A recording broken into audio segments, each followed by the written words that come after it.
بہترین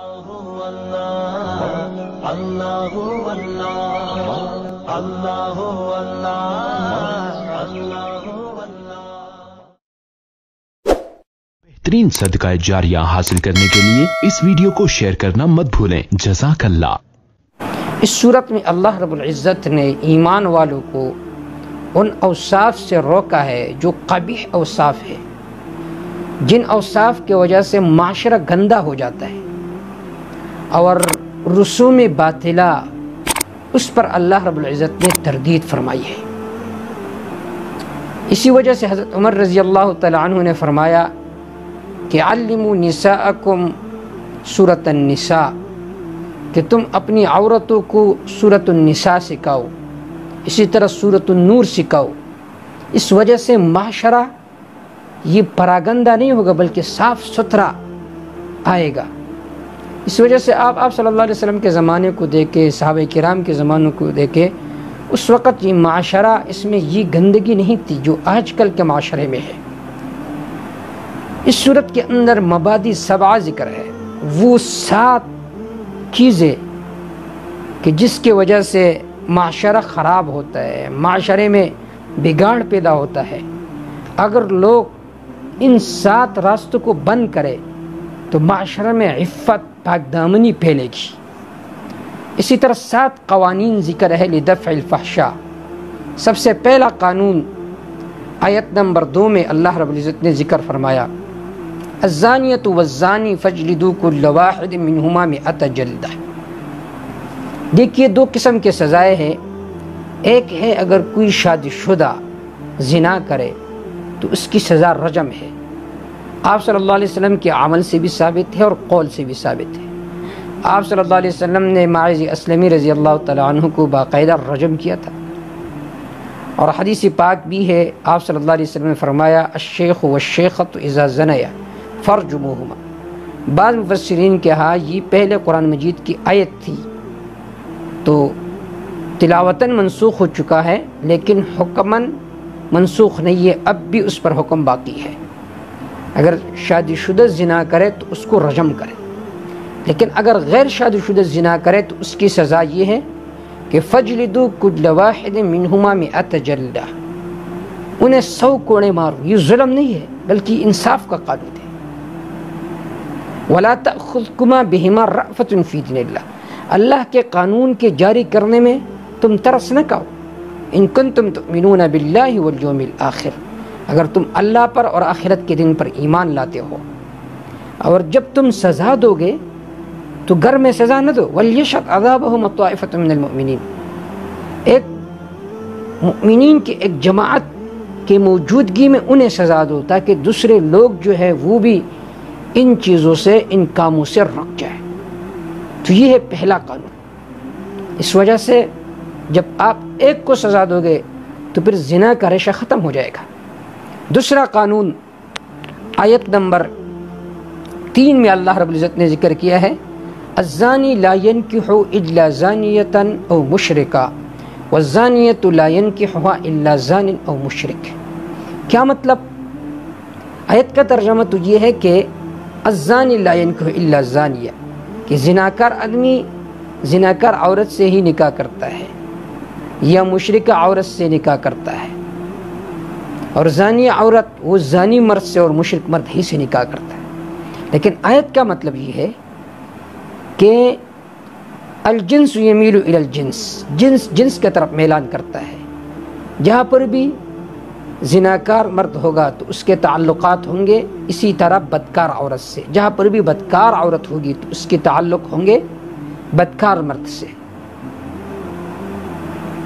اشارہ اس بات کی طرف کہ اسی چیز کو دیکھ کر تم معاشرے میں اصلاح پیدا کر سکتے ہو۔ دیکھو ایک زناکار مرد کو، اس کے تعلق ہوں گے بدکار مرد بدکار عورت سے، تو اسی کی طرف دیکھ کر تم اس کا روک تھام کرو اور انہیں پکڑو، انہیں سزا دو، اس پر پابندی لگاؤ۔ آیت کا مطلب یہ ہے، باقی دوسرے توجیہات اس کو میں بعد میں ذکر کروں گا۔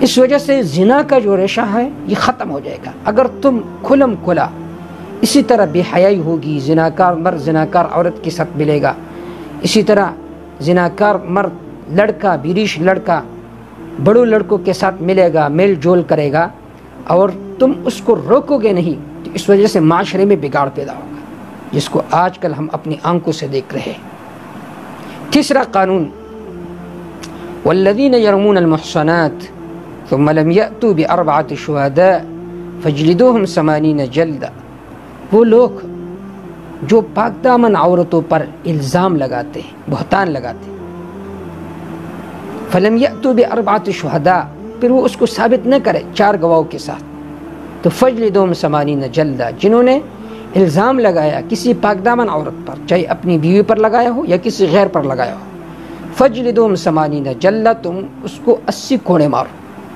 اس قانون کا حاصل یہ ہے کہ زنا کرنا تو بڑی بات ہے، اگر کسی پر تم نے زنا کا تہمت لگایا کہ زانیہ عورت ہے، اپنے بیوی کے بارے میں کہا کہ تم بد کردار ہو، تو اس لفظ پر بھی اللہ رب العزت نے پابندی لگائی، اگر کسی نے کسی پر یہ الزام لگایا تو اس کو ثابت کرنا ہوگا 4 گواہوں کے ساتھ، اگر ثابت نہیں کی تو اسے 80 کوڑے مارو۔ اگر بیوی پر الزام لگایا تو اس کے بعد حد لعان ہوگا اور آپس میں تفریق واقع ہوگی۔ تو زنا کے الفاظ پر بھی اللہ رب العزت نے پابندی لگایا۔ چوتھا قانون، والذین یرمون ازواجہم ولم یکن لہم شہداء، یہ اسی تیسرے قانون کا تتمہ ہے۔ پہلے فرمایا کہ کسی غیر پر تم نے الزام لگایا تو تم نے اس کو ثابت کرنا ہوگا 4 گواہوں کے ساتھ۔ اب فرماتے اگر آپ کی اپنی بیوی ہے اور تم اس پر شک ہے، تم نے شک کے بنا پر اسے زانیہ کہا تو تمہیں اس کو ثابت کرنا ہوگا، اگر ثابت نہیں کی تو فشہادۃ احدہم 4 شہادات باللہ، تو دونوں کے آپس میں سب سے پہلے تو گواہ پیش کریں گے آپ، اگر گواہ آپ نے پیش نہیں کی تو پھر حد لعان ہوگا۔ حد لعان یہ ہے کہ عورت بھی 4 قسمیں کہے گی، مرد بھی 4 قسمیں کہیں گے کہ اللہ کی غضب و لعنت ہو اگر میں جھوٹا ہوں، اگر میں جھوٹی ہوں، اور اس کے بعد ان کے آپس میں تفریق واقع ہو جائے گی۔ تو یہ 4 قوانین اللہ رب العزت نے ذکر فرمائے لدفع الفحشاء، فحشاء کو روکنے کے لیے۔ اسی طرح مبادی 7، وہ 7 راستے جو گناہ کے اسباب ہے، ان کو اللہ رب العزت نے اس صورت کے اندر ذکر فرمایا ہے۔ سب سے پہلا قانون آیت نمبر 27 میں اللہ رب العزت نے ذکر فرمایا ہے۔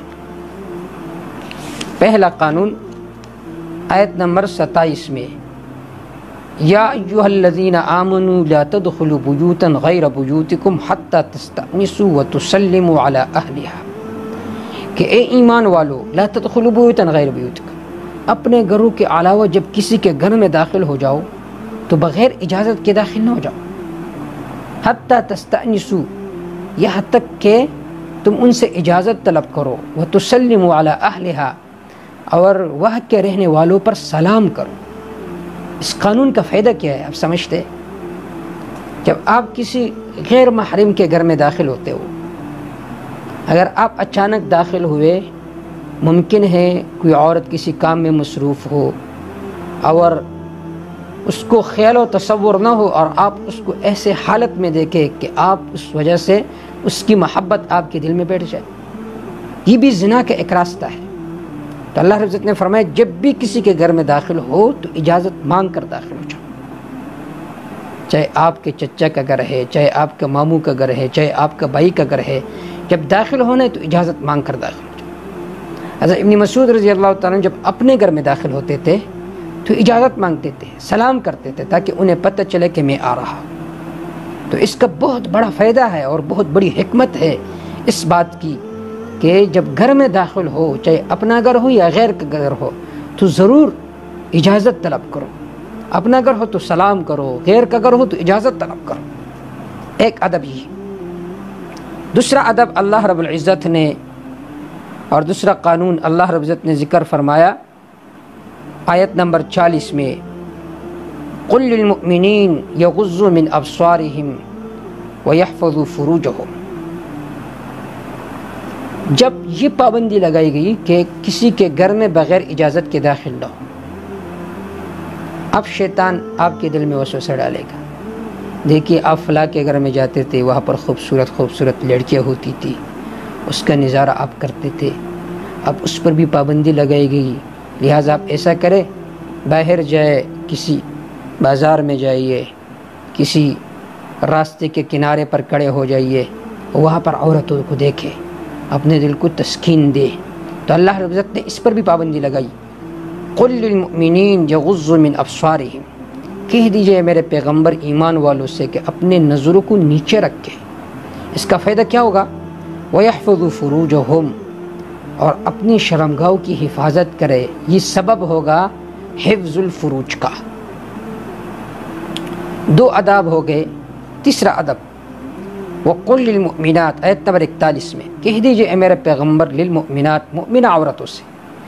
اب شیطان آئے گا، لڑکی کے دل میں وسوسہ ڈالے گا کہ دیکھیے اس فلاں لڑکے کو دیکھیے، کتنا خوبصورت ہے، کتنی خوبصورت باڑی ہے، آپ اس کو دیکھیں نا، عشق کی شادی کریں، محبت کی شادی کریں۔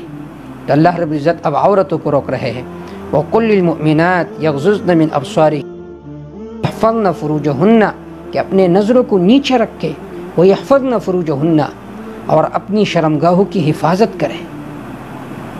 تو یہ 3 آداب ہو گئے۔ چوتھا ادب اللہ رب العزت نے اسی آیت کے آخر میں ذکر کیا، وَلْيَضْرِبْنَ بِخُمُورِهِنَّ عَلَى جُيُوبِهِنَّ وَلَا يُبْدِينَ زِينَتَهُنَّ إِلَّا لِبُعُولَتِهِنَّ أَوْ آبَائِهِنَّ أَوْ آبَاءِ بُعُولَتِهِنَّ۔ پھر شیطان عورت کے دل میں وسوسہ ڈالے گا کہ دیکھیے کتنا خوبصورت ہار تو نے پہنا ہے، کتنی خوبصورت انگوٹھیاں ہے، اگر یہ کوئی نوجوان لڑکا نہ دیکھے تو آپ کی اس خوبصورتی کا فائدہ کیا ہے؟ تو اللہ رب ارشاد فرماتے ہیں وَلَا يُبْدِينَ زِينَتَهُنَّ، اپنے زینت کے جو مواضع اور جگہ ہے یہ اپنے محارم کے علاوہ کسی کو نہ دکھائے۔ تو یہ آداب ذکر ہو گئے۔ پہلا ادب یہ ذکر ہوا کہ کسی کے گھر میں داخل ہو تو اجازت مانگ کر۔ دوسرا ادب مردوں کو کہ جب راستے پر جا رہے ہو تو اپنے نظروں کو نیچے رکھو۔ تیسرا ادب عورتوں کو کہ تم بھی نظروں کو نیچے رکھو۔ اور چوتھا ادب کہ اپنی زینت کے جگہ وہ محارم کے علاوہ کسی کے سامنے ظاہر نہ کرو۔ پانچواں ادب وَأَنْكِحُوا الْأَيَامَ مِنْكُمْ وَالصَّالِحِينَ مِنْ عِبَادِكُمْ وَإِمَائِكُمْ، وَأَنْكِحُوا الْأَيَامَ مِنْكُمْ، کہ نکاح کرو تم الایام منکم، ان کا کہ جو غیر شادی شدہ ہے۔ اب شیطان وسوسہ ڈالے گا نوجوان لڑکے میں کے دل میں کہ دیکھیے آپ کے ماں باپ تمہارے لیے شادی کا انتظام نہیں کرتے، لہٰذا آپ گناہ کریں۔ تو اللہ رب ارشاد فرماتے ہیں کہ جو غیر شادی شدہ ہے ضرور ان کے نکاح کا بندوبست کرو، تاکہ جو گناہ کا ریشہ ہے وہ ختم ہو جائے اور گناہ کے جو اسباب ہے وہ ختم ہو جائے۔ چھٹا ادب والذین یبتغون الکتاب مما ملکت ایمانکم فکاتبوہم ان علمتم فیہم خیرا۔ اب شیطان وسوسہ ڈالے گا غلام و نوکر کے دل میں کہ دیکھیے کتنی خوبصورت لڑکی، انہیں دیکھو، اپنی خواہش پورا کرو۔ تو اس کا جواب کہ جو مکاتب ہے، جو تمہارے غلام ہے، انہیں مکاتب بناؤ تاکہ وہ آزاد ہو کر کسی جگہ شادی کرے۔ ساتواں قانون وَلَا تُكْرِهُ فَتَيَاتِكُمْ عَلَى الْبِغَاءِ، کہ آپ کے گھر میں اگر نوجوان لڑکیاں ہیں انہیں گناہ کے کام پر مجبور نہ کرو۔ ان اردنا تحسنا لتبتغوا عرض الحیات الدنیا، اگر وہ پاک دامنی چاہتی ہے تو تم انہیں گناہ کے کام پر مجبور نہ کرو، بلکہ انہیں جلد از جلد شادی کیا کرو۔ آج کل ہمارے معاشرے میں یہ عیب ہے، اگر کسی کے حال لڑکی بالغہ ہو جائے، اگر کسی سے کہے میری لڑکی بالغہ ہو چکی ہے اور میں آپ کو دینا چاہتا ہوں، آپ کے بیٹے کو دینا چاہتا ہوں، تو اس کو لوگ عیب سمجھتے ہیں۔ یہ ہے کہ یہ عیب کی چیز نہیں ہے، بلکہ یہ دین اسلام کا حکم ہے۔ اگر اس طرح کوئی لڑکی بالغہ ہو جائے تو ضرور آپ خود ہی کسی کو کہے کہ میں اپنی بیٹی کا نکاح آپ کے بیٹے کو دینا چاہتا ہوں۔ تو یہ 7 قوانین ہے، مبادی 7، جس کی وجہ سے معاشرہ میں جو فساد ہے، جو خرابی ہے وہ ختم ہو جائے گی، معاشرہ میں عفت اور پاک دامنی پیدا ہوگی۔ اس وجہ سے عمر رضی اللہ تعالیٰ عنہ نے فرمایا تھا کہ اپنی عورتوں کو سورۃ النساء سکھاؤ اور سورۃ النور سکھاؤ۔